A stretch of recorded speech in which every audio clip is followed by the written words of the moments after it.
আর এবার যে খবরের দিকে নজর রাখবো, আসন্ন বিহার নির্বাচনে এনডিএর মধ্যেই দড়ি টানাটানি। আসন ভাগ নিয়ে রাজনীতির প্যাচে বিহারের এনডিএতে নীতিশকে 102-এর বেশি আসন ছাড়তে নারাজ বিজেপি। 120 থেকে 130 আসনের দাবিতে দর কষাকষি নীতিশ কুমারের বলে জানা যাচ্ছে।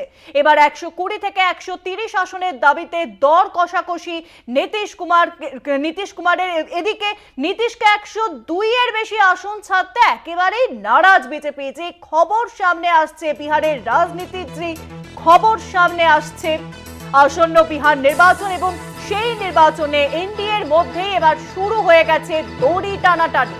আসন ভাগ নিয়ে রাজনীতির প্যাচ বিহারের এনডিএতে বলে জানা যাচ্ছে। নীতিশকে 102-এর বেশি আসন ছাড়তে নারাজ বিজেপি।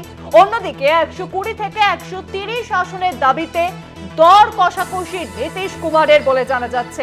120 থেকে 130 আসনের দাবিতে দর কষাকষি শুরু হয়েছে নীতিশ কুমারের। কদিন পরে বিহারের নির্বাচন, এবং সেখানে আসন্ন বিহার নির্বাচনে এনডিএর মধ্যেই শুরু হয়ে গেছে দড়ি টানাটানি। আসন ভাগ নিয়ে রাজনীতির প্যাচ বিহারের এনডিএতে। আসন ভাগ নিয়ে শুরু হয়ে গেছে বিহারে এবার দড়ি টানাটানি। এনডিএ এবং বিজেপির মধ্যে দড়ি টানাটানি শুরু হয়েছে। নীতিশকে 102-এর বেশি আসন ছাড়তে একেবারেই নারাজ বিজেপি।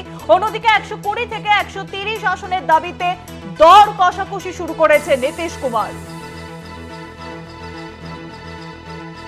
আসন্ন বিহার নির্বাচনে এনডিএর মধ্যেই শুরু হয়েছে দড়ি টানাটানি। যে খবর সামনে আসছে আসন ভাগ নিয়ে রাজনীতির প্যাচ বিহারের এনডিএতে বলে জানা যাচ্ছে। এনডিএ এবং বিজেপির মধ্যে দড়ি কষাকষি শুরু হয়ে গেছে। আসন নিয়ে শুরু হয়েছে এনডিএ এবং বিজেপির মধ্যে দড়ি টানাটানি। আর এই বিষয়ে আরো জানাবেন, নিউজরুম থেকে সঙ্গে রয়েছেন আমাদের প্রতিনিধি নিমাই পান্ডা। নিমাই, আগামী যে বিধানসভা নির্বাচন রয়েছে বিহারে, সেটা এবছরেরই শেষে হওয়ার কথা রয়েছে, এবং সেখানে যে এনডিএ জোট, তার সূত্রে জানা যাচ্ছে যে এনডিএ কীভাবে আসন ভাগাভাগি হবে তার একটা সংখ্যা সেটা প্রায় চলে এসছে বাইরে। এবং সেই সূত্র অনুযায়ী দেখা যাচ্ছে যে বিজেপি চাইছে 102 থেকে 103টি আসনে লড়াই করতে, যেখানে জেডিইউ অর্থাৎ নীতিশ কুমারের যে দল, তাকে আসন দেওয়া হচ্ছে 102 থেকে 105টি। এবং এখানেই মূলত সংঘাত শুরু হয়েছে বলে যারা রাজনৈতিক বিশেষজ্ঞ রয়েছেন তারা মনে করছেন। তার কারণ যে বিহারে মোট 243টি আসন রয়েছে বিধানসভা আসন, এবং তার মধ্যে প্রায় সমান অংশ সিটে দাঁড়াতে চাইছে বিজেপি এনডিএর সঙ্গে, যা এনডিএর সঙ্গে জেডিইউর সঙ্গে সমান ভাগ করতে চাইছে। 100 কাছাকাছি সিটে দুজনেই বিজেপি চাইছে তারাও দাঁড়াতে, এবং আসন ছাড়তে 100 থেকে 105-এর মধ্যে সিট ছাড়তে চাইছে জেডিইউ কথা নীতিশ কুমারকে।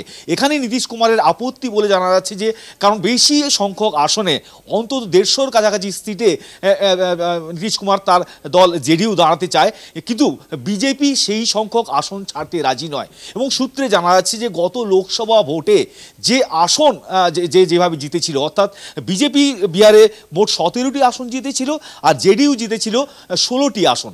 এই যে 16টি লোকসভা বা 17টি লোকসভা জেডিইউ জিতেছিল, তার যে সমস্ত সিটে বিজেপি জিতেছিল, যে সমস্ত যে লোকসভা ভোটের রেজাল্টের নিরিখে, সেই সিটগুলি বিজেপি ছাড়তে চাইছে না।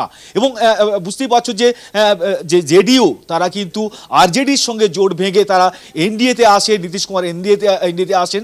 এবং আগামী যে বিধানসভা নির্বাচন রয়েছে সেখানে কারা সরকার গঠন করবে এবং সেখানে তাদের কতটা সিট সংখ্যাগরিষ্ঠতা থাকবে তা কিন্তু এই আসন যে ভাগাভাগি তার উপর নির্ভর করছে। এবং সেখানে দাঁড়িয়ে একটা অংশ মনে করছে যে যেখানে যে এলজেপি যে চিরাগ পাসওয়ানের দল, তারা কিন্তু গত বিধানসভা ভোটে মাত্র একটি আসনে জিতেছিল, তাদেরকে কিন্তু 2025-এর যে বিধানসভা ভোট তাতে 25 থেকে 28 সিট দিতে চাইছে বিজেপি। অর্থাৎ বুঝতেই পারছো যে চিরাগ পাসওয়ানকে গুরুত্ব দেওয়া হচ্ছে, এবং যেখানে তারা গত বিধানসভা নির্বাচনে মাত্র একটি আসন জিতেছিল, যদিও তারা লোকসভাতে তারা 4টি আসন জিতেছিল, কিন্তু তাদের বিহারেরকে অনেক বেশি সিট দেওয়া হচ্ছে, সেখানে সেই সংখ্যক সিট জেডিইউকে দেওয়া হচ্ছে না সেই নিরিখে, এবং হাম যে দল রয়েছে জিতেন্দ্র নাম মাঝির, তাকে দেওয়া হচ্ছে 6 থেকে 7টি সিট, এবং উপেন্দ্র কুশওয়ার যে আরএলএম দল রয়েছে সেই দলকে দেওয়া হচ্ছে 4 থেকে 5টি আসন আসন্ন বিধানসভা নির্বাচনে। এবং এই আসন ভাগাভাগিকে কেন্দ্র করে রীতিমতো দই টানাটানি শুরু হয়ে গিয়েছে। যদিও এটা একেবারে অফিসিয়ালি অ্যানাউন্সমেন্ট নয়, কিন্তু সূত্রে জানা যাচ্ছে যে এনডিএতে বিজেপি চাইছে এই ধরনের সিট ভাগাভাগি করতে, অর্থাৎ যেখানে জেডিইউ এর সঙ্গে প্রায় সমান সংখ্যক সিটে বিজেপি দাঁড়াতে চাইছে, সেই আসনে দাঁড়াতে চাইছে, সেই জায়গায় কিন্তু দই টানাটানি শুরু, রাজনৈতিক একটা দই টানাটানি শুরু হয়েছে নীতিশ কুমারের দলের সঙ্গে বিজেপির। এবং যা খবর আসছে সূত্রের মাধ্যমে, তাতে কিন্তু এই কোন্দল যদি চলতে থাকে তাহলে এই জোট, এনডিএ জোট বিহারে, সেই জোটটা কত দূর টিকবে বা তাদের সমীকরণ কি হবে আগামী দিনে, তা কিন্তু যথেষ্ট প্রশ্নচিহ্ন রয়েছে, এবং সেটাই এখন দেখার বিষয়। অনেক ধন্যবাদ নিমাইদা। অনেক নিউজরুমের সঙ্গে ছিলেন আমাদের প্রতিনিধি নিমাই পান্ডা। যে খবর সামনে আসছে আসন্ন বিহার নির্বাচন, এবং সেই নির্বাচনে এনডিএর মধ্যেই এবার শুরু হয়েছে দড়ি টানাটানি। আসন ভাগ নিয়ে রাজনীতির মারপ্যাচ এবার বিহারের এনডিএতে বলে জানা যাচ্ছে।